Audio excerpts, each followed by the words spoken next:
Mary Lou McDonald, welcome to Kilkenny. Thank you, Stephen. Do you be down here often in Kilkenny? Not as often as I would like. I wasn't here last weekend to see the Dubs win against the Cats, although I certainly would have been like to have been here for that. I've been up and down a number of times over the year to the Cat Laughs, to the Comedy Festival and to different events. I love Kilkenny. What do you love about it? I love the history of it. I love the castle. I love it's very picturesque. It's such a fantastic city for tourism.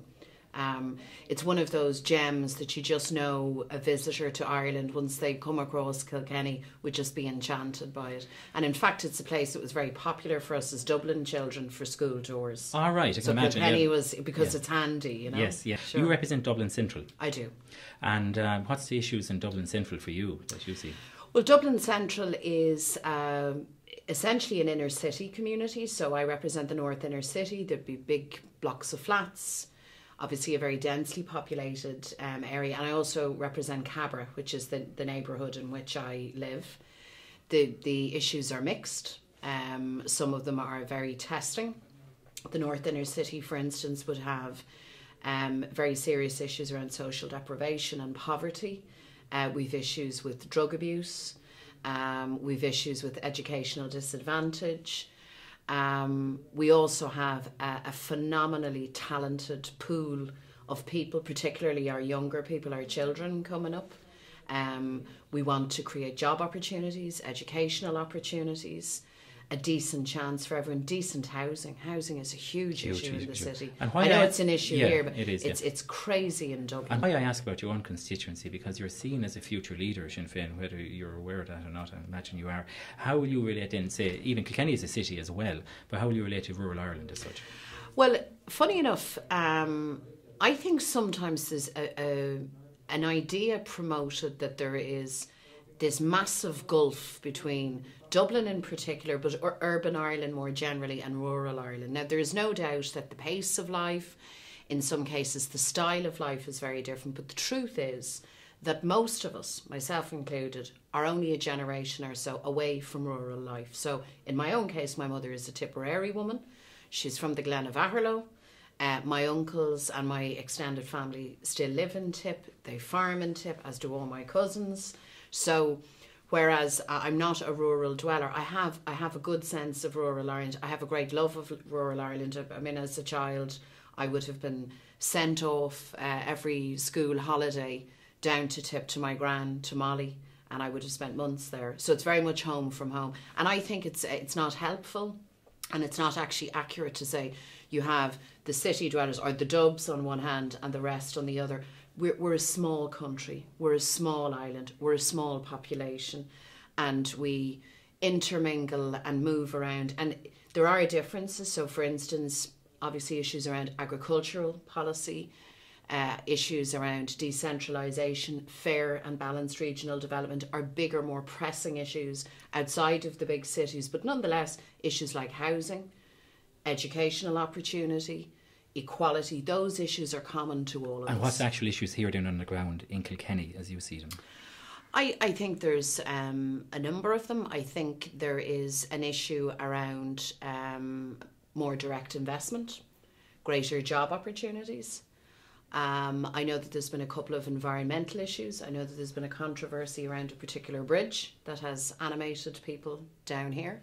I know that there are issues in terms of young people, that sense of having to leave and not having the opportunity to put down your roots here and raise your family here. In other words, issues that for the most part will require the intervention of central government policy. And that's not to play down the role of the local authorities and council, but issues that require a fundamental rethinking and a rebalancing of the kind of economic approach we have and the kind of social approach we have. I would also say that in a place like Kilkenny, issues around social isolation, concerns around mental health, concerns around people feeling fully involved and appreciated and recognised in their society are big issues too. And those are issues that you find right across the country. And realistically, how will Sinn Féin fare in this by-election? You know, is there a realistic opportunity? Oh, I think we have a chance of winning. I absolutely think we have a chance of winning. We take nothing for granted, and I'd be the first to say that we and Kathleen Funchion, our candidate, will have to earn every single vote that we get. That's exactly as it should be. But we're running a very, on the one hand, experienced candidate, but a very young candidate, a mother raising her own children, a person with, I think, a huge capacity to represent Kilkenny and Carlow in the Dála, and to represent an alternative and a different approach. There is very little point, in my view, in the people of Kilkenny and the people of this constituency returning the same old same. If you return the same kind of politician, you will get the same kind of political outcome. And by all accounts, Sinn Féin is a growing and successful party, yes. And with an austere past, most people would agree, but you're a feminine, very strong femininity, bring it to it. Is that a challenge for you, being in such a party? I wouldn't. I mean, I'm obviously conscious and aware of the fact that largely because of the years of conflict in the north, that there has been a particular view, in some cases maybe a particular stereotype, even a prejudice around Sinn Féin. So I'm not naive at all about that. I think in large measure that stereotype has been very inaccurate and has been, in a fairly cynical way, sort of developed to try and create a certain view of us. The truth is that Sinn Féin is a very broad church. I'm also aware that as a woman in political life, by definition, you're part of a minority, sadly. I mean, it's one of my principal concerns in my public life to encourage other women and girls to take an interest in political life, and not just as spectators, but to understand that women are really good at politics, and to actually get involved, to join Sinn Féin if you have an interest in Republican politics, and to actually say, as women, for politics and democratic life in Ireland to be balanced, it's going to require two things. Number one, a change in the system. So the system has to give way, but also it's going to require us as women saying, we are here, we want our space, we want our place, and we want to make our contribution.